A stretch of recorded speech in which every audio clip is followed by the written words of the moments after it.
Lewat keterangan tertulis dari Kementerian Luar Negeri, Presiden Prabowo disebut akan menggunakan kesempatan KTT BRICS ini menyuarakan sikap dan posisi Indonesia sebagai bridge builder atau membangun jembatan atas berbagai isu global dan upaya kolektif di tengah situasi dunia yang semakin tidak menentu.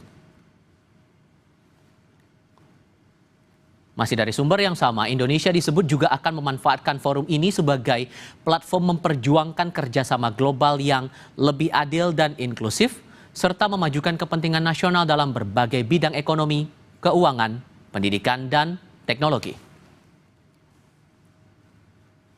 BRICS adalah kelompok kerjasama negara berkembang selatan-selatan yang diinisiasi oleh Brasil, India, Tiongkok, Rusia, dan Afrika Selatan.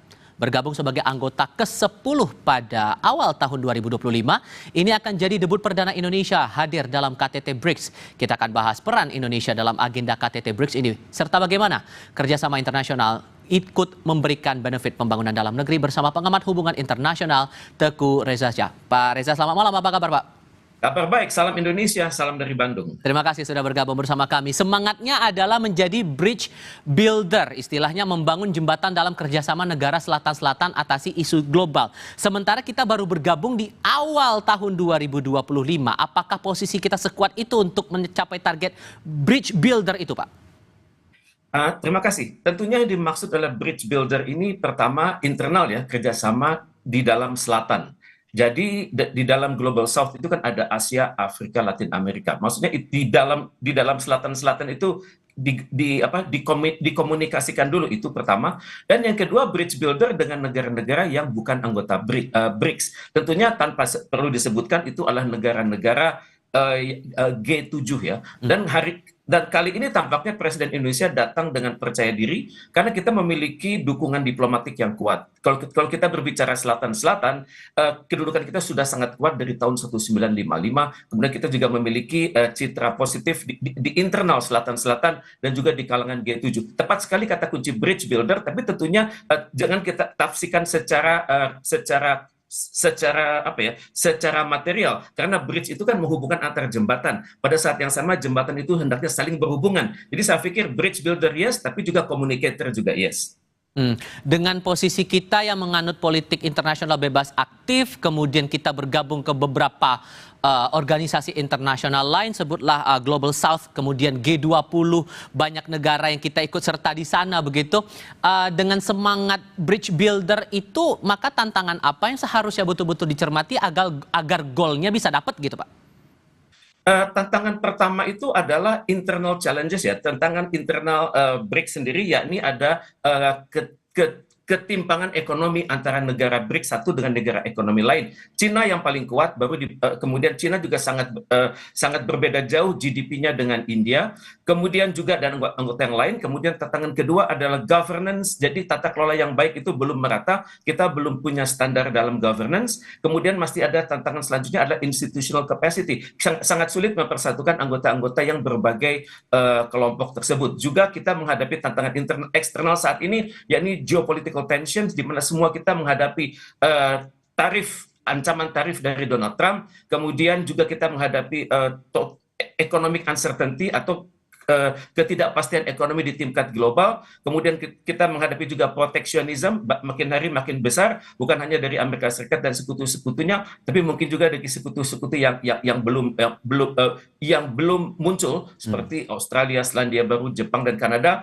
Kemudian kita juga hendaknya meyakinkan bahwa BRICS itu tetap relevan dan tetap mampu mengatur dirinya sendiri tanpa perlu menjadi pesaing dari blok-blok ekonomi yang sudah ada. Kemudian tantangan selanjutnya adalah resource allocation, jadi pembagian peran sumber daya, siapa yang bisa bersinergi dan siapa yang sanggup menjadi pandu dari berbagai kerjasama tersebut. Kemudian BRICS juga harus punya kemampuan menjawab tantangan-tantangan yang ada saat ini, terutama sekali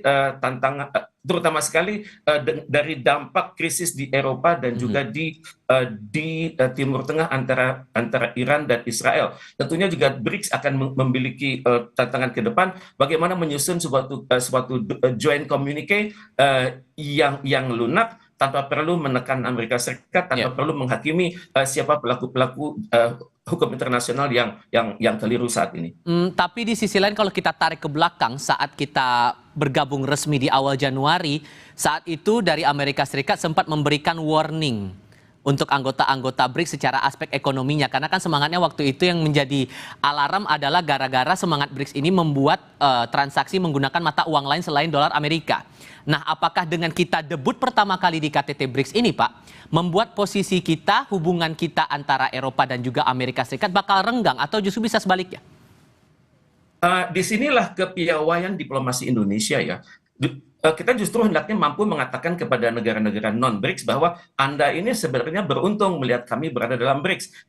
Karena kebijakan luar negeri kami adalah tidak antagonistik terhadap siapapun. Dan kami akan menjadikan BRICS itu suatu kekuatan ekonomi seperti hanya kami bersama Anda di dalam G20 dan bersama Anda juga di dalam Asia Pacific Economic Cooperation, dan kami akan menjadi kekuatan pertama yang menentang terjadinya konflik antar blok. Dan juga selama Indonesia ada di situ, isu-isu de-dollarisasi tidak akan muncul ke permukaan. Walaupun di internal BRICS ada kesadaran bahwa sebaiknya kita masing-masing menggunakan mata uang masing-masing. Oke. Dengan membawa isu ekonomi inklusif, kemudian artificial intelligence, kemudian pemerintahan berkelanjutan, gimana caranya agar hasil KTT BRICS ini bisa dibawa ke Indonesia dengan hasil yang nyata dan betul dirasakan oleh masyarakat? Singkat saja, Pak. Tampaknya dalam hal ini kita perlu berkonsultasi secara jujur ya. Apa yang sudah kita capai di dalam items-items yang sudah kita sebutkan tadi itu. Dan untuknya kita harus ada perjanjian lanjutan dan masing-masing negara, yakni best practices apa yang bisa yang dibawakan kepada Indonesia, tentunya dengan menghargai prinsip-prinsip kesetaraan dan juga saling menghargai kedaulatan masing-masing. Oke, tentu ini yang kita harapkan bersama agar ada hasil dari pertemuan kelompok internasional ini bisa dirasakan langsung oleh masyarakat kita. Pak Reza, terima kasih banyak sudah berbagi pandangan bersama kami. Selamat malam, Pak. Selamat malam, salam dari Bandung.